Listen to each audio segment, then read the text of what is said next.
जैसे कि अभी आपने वॉर्स की बात की, जो सीरिया की वॉर है, ये कहा जाता है कि शाम में आखिर तक, क़यामत तक खाना जंगी जारी रहेगी। आपको लगता है? ये स्टार्टअप की बातें हैं, ये बिल्कुल स्टार्टअप की बातें हैं। ये उसके बाद जंग फैलेगी, रिवर्स होके फिर यहाँ पे दोबारा आएगी। इमाम जाफ़र सादिक अलैहिस्सलाम से पूछा गया कि आप एंड ऑफ टाइम के बारे में, उन्होंने कहा शाम पे नज़र रखो, शाम के हालात तुम्हें बताएंगे, यमन पे नज़र रखो, यमन के हालात तुम्हें बताएंगे। तो यमन की वॉर तो हमने सऊदी अरेबिया के साथ भी देखी, मेरे ख्याल हुँ, में 10-11 साल वो जंग भी चली, ओके। लेकिन अब आके शाम की भी स्टार्ट हुई है। अब आप देखें कि इसमें यमन भी किसी न किसी तरीके से इन्वॉल्व हो रहा है, हुँ, तो हुँ। डेफिनेटली वो एंड ऑफ टाइम की तरफ ही जा रही है बात। न्यूमरोलॉजिस्ट भी हैं आप सर, तो 2025 अगर हम उसको सम अप करें तो 9 का हिस्सा बनता है, और कहा जाता है कि 9 जो होता है वो एक बिगिनिंग का नंबर होता है और एंड का भी नंबर होता है, तो उसको किस तरह से देखते हैं? ये बड़ा अजीब सी बात है कि बिगिनिंग और एंड दोनों को हमने जो है, दोनों इंग्लिश के लफ्ज़ हैं और दोनों को हमने साथ ही मिला लिया। हुँ, ऐसा नहीं है। 9 एंटर नंबर है। पूरा डिजिट जो है जब कंप्लीट हो जाती है आपकी काउंटिंग सारी, तो वो 9 है। लेकिन बात तो ये है कि यहाँ पे 2 है ना सिलसिले, कि आप नीचे से ऊपर जा रही हैं, ऊपर से नीचे जा रही हैं। कुछ लोग कहते हैं गिनती सिफ़र से स्टार्ट होती है, कुछ कहते हैं 1 से स्टार्ट होती है। ये वही बात है कि कुछ 9 से। अगर आप ऊपर से देख रही हैं तो ये बिगिनिंग का है, अगर आप नीचे से देख रहे हैं तो एंड का है। हुँ, हुँ। लेकिन नंबर 9 ये क्या हिस्ट्री में पहली बार आया है 2025, या नंबर 9 पहली बार आया है? नहीं, ये तो हर 9 साल के बाद नंबर ये आएगा, सीक्वेंस सिर्फ चेंज होंगे, नंबर तो ये आएगा। बिल्कुल।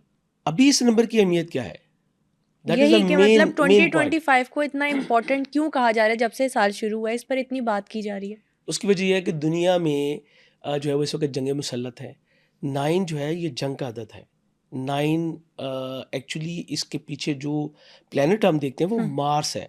मार्स अगर पॉजिटिव है तो ये बोल्ड करता है, ये ब्रेव करता है, ये आपको इतना बोल्ड करता है कि आप अपना दिफा कर सको, दूसरों की मदद कर सको। और अगर ये नेगेटिव होता है तो ये वायलेंट हो जाता है। आप जो ओके। क्रिमिनल्स देखते हैं, आप जो सीरियल किलर्स देखते हैं, आप जिनको हम लोग, बड़ा अजीब सा एक कॉन्सेप्ट है कि हम उसको बड़ा बहादुर समझते हैं जो लड़ाई में पहल कर देता है। एक्चुअली वो बुज़दिल है, चूँकि उसकी कुव्वत बर्दाश्त नहीं है, उसमें स्ट्रेंथ नहीं है, उसका मार्स नेगेटिव है। हमने उसका जब हॉरोस्कोप देखते हैं तो पता चलता है मार्स तो नेगेटिव है, इसलिए ये इतना एग्रेसिव है, इसको सेल्फ कंट्रोल नहीं है। हुँ, तो हुँ। ये कंट्रोल्ड का नंबर है, नंबर 9। लेकिन अगर पॉज़िटिव हो तो, जैसे इस साल में हम देख रहे हैं कि जो प्लैनेट मार्स है वो अकॉर्डिंग टू नासा, ये 6 ऑफ जैन को जो है ये एग्जैक्टली साइन ऑफ कैंसर में आ जाएगा, जहाँ पे ये डेबिलिटेड है।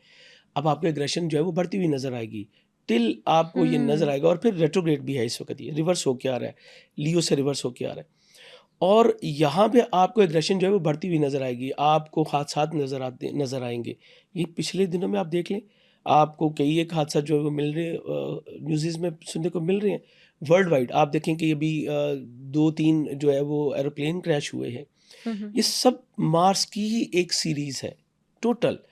अब ये रिवर्स होके आ रहा है, इसने उसके बाद ये स्टैंड बाय हो जाएगा और फिर ये तकरीबन मिड ऑफ अप्रैल में दोबारा साइन ऑफ लियो में आएगा। यहाँ पे आके ये पॉजिटिव हो जाएगा, ओके। ठीक? लेकिन इतनी देर आपको दुनिया में एग्रेशन मिलेगी। अब इसको आप इस तरह से एनालाइज़ कर सकते हैं कि नंबर 9, अब नंबर 9 में दुनिया में दोनों, इसी 2025 में दुनिया में आपको दोनों तरह के हालात जो है वो देखने को मिलेंगे। वॉर्स भी मिलेंगी, एग्रेशन भी देखने को मिलेगा, वायलेशंस भी देखने को मिलेंगी, और आपको पैच अप होते भी नज़र आएँगे। आपको एडवांस होते भी मामला जो ये है वो टिल नज़र आएँगे। जून आप साल के पहले 6 महीनों में सारी हैपनिंग्स बता रहे हैं? नहीं, मैंने आपको मिड ऑफ अप्रैल तक बताया है। ओके। मिड ऑफ अप्रैल में तक ये एग्रेशन रहेगी, मिड हुँ, अप्रैल के बाद ये पॉजिटिविटी की तरफ जाएगा। सितंबर, अक्टूबर फिर जो है वो थोड़ा-सा टाइड होगा। एक्चुअली पीछे मार्स की एनर्जी है, ठीक है? हुँ, नंबर प्लैनेट्स को रिप्रेज़ेंट कर रहे हैं, प्लैनेट्स नंबर्स को रिप्रेज़ेंट नहीं कर रहे, हुँ, हुँ। ठीक है?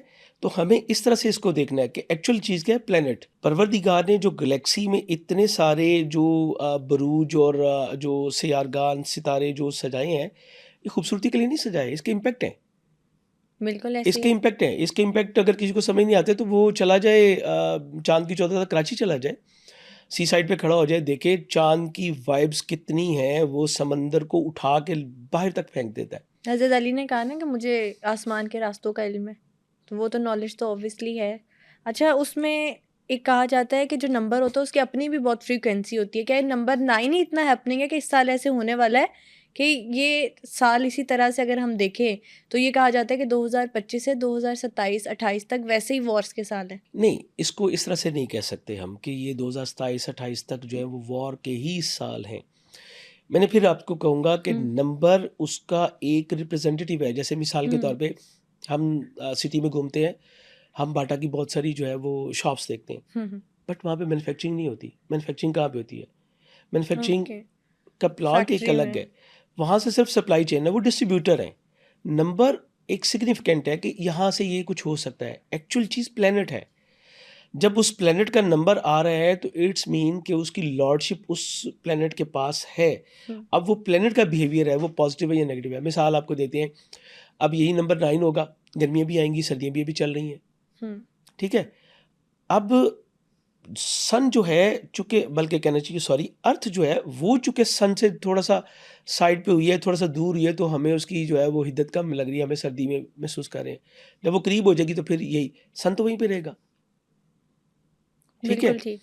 अब देखना यह है कि प्लैनेट्स की कंडीशन क्या है, वो कहाँ पे लेके जा रहे हैं, वो उसके मामलात कहाँ पे जो है वो जा रही है, तो ये चेंज है। मैंने इससे पहले अपने चैनल पे एक वीडियो की थी जब प्लूटो आया था एक्वेरियस में। ये इसका 20+ ईयर का जो है वो एक टेन्योर है, एक्वेरियस साइन ऑफ एक्वेरियस में है। अब इसने बहुत कुछ तब्दील करना है दुनिया में, उसकी प्लूटो की वजह से बहुत सारी तब्दीलियां आनी है। पिछली हिस्ट्री ये जो है वो बता रही है, इस जहाँ जहाँ साल? भी नो नो ये स्टार्ट हो चुका हुआ है। ओके। ये आज से 2 साल पहले स्टार्ट हो गया, रिवर्स होके ये कैप्रिकॉर्न में चला गया था। इस साल फिर दोबारा ये साइन ऑफ एक्वेरियस में आ चुका है। दुनिया में जहाँ जहाँ भी जो है वो ह्यूमन राइट्स की वायलेशन हो रही है, ये वहाँ वहाँ पे अब सर्जिकल होगा और ये सारी वायलेशंस क्लियर होंगी, दुनिया में दोबारा अमल कायम होगा। और एंड ऑफ द टाइम अगर कहें तो इमाम महदी अलैहिस्सलाम की जो है वो ज़ोहर की निशानियों में से एक चीज़ ये भी है कि दुनिया में ज़ोर सितम बहुत ज़्यादा बढ़ जाएगा, और फिर इसको दुरुस्त करने के लिए आप तशरीफ़ लाएंगे और फिर दोबारा अमन कायम होगा।